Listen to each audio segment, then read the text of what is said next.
colleagues. And Karen? Governor Perry, taxpayers stand to lose $500 million in the collapse of Solyndra, which is a solar energy firm that was a centerpiece of the Obama Green Jobs Initiative. Do you think there were inadequate safeguards there, or do you think this is just the risk we run when the government gets involved in subsidizing new industries and technologies? Well, I don't think the federal government should be involved in that type of investment, period. If states want to choose to do that, I think that's fine for states to do that. And you have in Texas done that with the Emerging Technology Fund, but your own state auditor said earlier this year that that fund is neither accountable nor transparent. The Dallas Morning News reported that that fund gave $16 million to companies that are connected to your campaign contributors. And like Solyndra, some of the Emerging Technology Fund's investments have gone bust. So how is this different in principle from the Obama administration's efforts to pick winners in the future economy? Well, first off, the Texas legislature has full oversight of that committee. It's approved it for, I think, since 2003. So every 2 years, the Texas legislature looks at it. It's had full oversight. And I can promise you the 54,600 jobs that have been created and then $14+ billion worth of investment that has come out of the enterprise fund in the state of Texas. Those people that have jobs today in the state of Texas, they are absolutely happy that we've got a program like that. And 75% of those emerging technology fund dollars or my appointees never made a contribution to me, period. But you talk about oversight. The fact is that in some instances your appointees have overruled the regional boards that have tried to turn back some of these deals. Every one of those projects had the lieutenant governor, the speaker, and the governor's office. So there's extraordinary amount of oversight in those programs, and we're proud of them. I mean, we feel like that those are part of the reason that Texas has led the nation in the creation of jobs. While this country was losing 2.5 million jobs,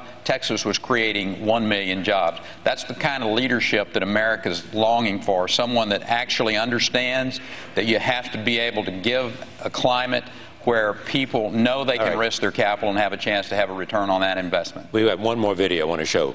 Here it is. The more people who own their home, the better off America is. And we're making good progress. Our nation's 68% home ownership rate is the highest ever. More people own homes now than ever before in the country's history, and that's exciting for the future of America.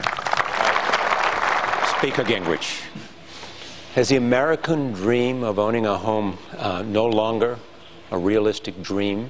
And is it too easy in America? You know, there's a stream of American thought that really wishes we would decay and fall apart and that the future would be bleak so the government could then share the misery. It was captured by Jimmy Carter in his Malaise speech. It's captured every week by Barack Obama in his apologias disguised as press conferences. The fact is, and the governor's exactly right. When we get back, I mean, a lot of these folks are right about a lot of things. His energy plan, his industrial manufacturing plan, most of what he put down, a fair amount, but not totally what my good friend said there. Hard money with a very limited Federal Reserve. What Huntsman has done, and she's right on repealing Dodd-Frank. I'm shocked that the House Republicans haven't repealed Dodd-Frank. They ought to do it now. They ought to repeal Sarbanes-Oxley now. If we get back on track, the China, and you know this as a former ambassador, the Chinese couldn't compete with us in 100 years if we got our act together in this country and we got back to doing the right things in this country, at which point we could afford to buy houses, which would solve virtually everything else. You got to be able to afford it to be able to buy it, and that's where things went wrong in the last decade. All right, Juliana. Mr. Kaine, you recently said, quoting you, "Don't blame Wall Street. Don't blame the big banks. If you don't have a job and you're not rich, blame yourself." So are you telling the 14 million unemployed Americans that it's their fault that they don't have a job? No, the question was, that response was directed at the people that are protesting on Wall Street, not that 14 million people who are out of work for no reason of their own other than that the economy is not growing, not the millions of people that are underemployed. That statement was not directed at them. It was specifically directed at the people who are protesting on Wall Street, and I also said that they have basically targeted the wrong target.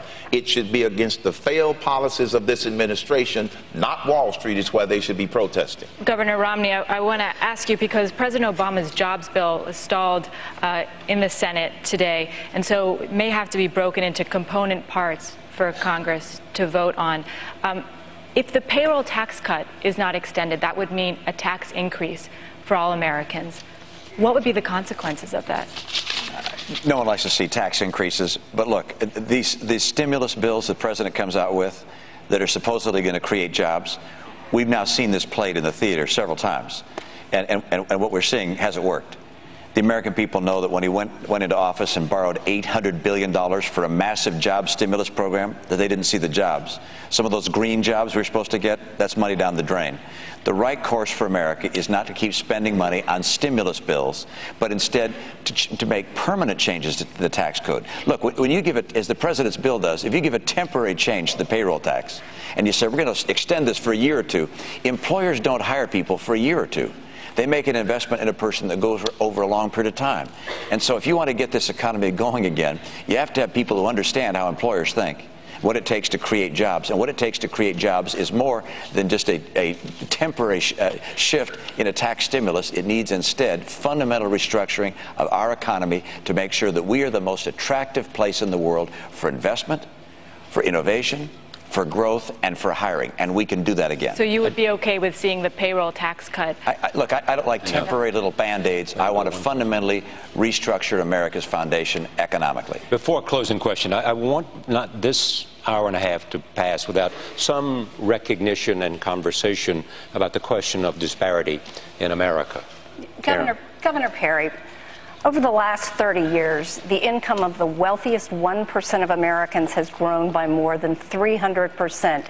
And yet we have more people living in poverty in this country than at any time in the last 50 years. Is this acceptable? And what would you do to close that gap? The reason we have that many people living in poverty is because we got a president of the United States that's a job killer. That's what's wrong with this country today. You have a president who does not understand how to create wealth.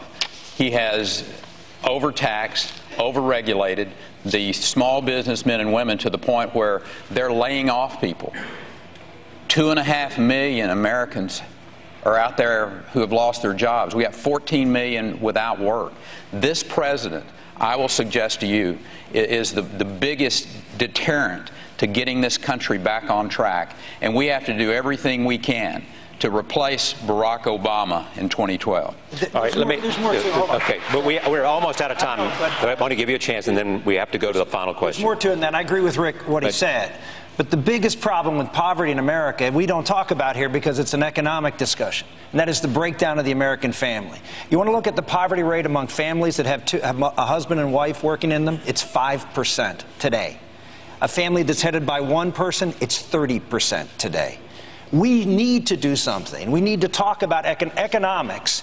The home, the word home in Greek is the basis of the word economy.